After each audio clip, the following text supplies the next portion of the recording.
15,000 ரூபாய் சம்பளத்துக்கு போய் ஜாயின் பண்ணீங்கல்ல, இன்னைக்கு வரைக்கும் உங்களுக்கு நிறைய பேருக்கு அதை விட்டு வெளியே வரதா முடியுதா? வெளியே வர தோணுதா? நான் நீங்க வேலை செய்கிற இடத்தை தப்பா சொல்லல, நீங்க போங்க, அதை விட்டுட்டு வர சொல்லல.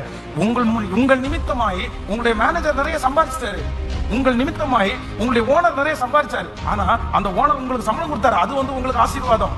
நீங்க தனியா நிக்காததுக்கு காரணம் என்ன அப்படின்னா, உங்களுக்கு தோணவே இல்லை, உங்களுக்கு நிறைய பேருக்கு விஷனே இல்லை. அவ்வளவுதான், நம்ம இதை செய்யறோமே, அடுத்து ஏதாவது செய்யலாமா, அடுத்தபடி போலாமா? கிடையாது. ஏன்னா அந்த ரகசியம் மறைக்கப்பட்டு கிடக்கிறது.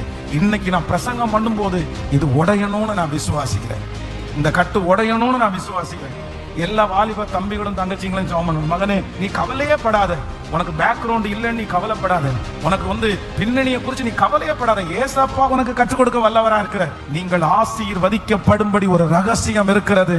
அந்த ரகசியம் தவறான வழி அல்ல. உலகம் நமக்கு கற்றுக் கொடுக்கிறது ராங் ரூட், தவறான வழி, தவறான ரகசியம்.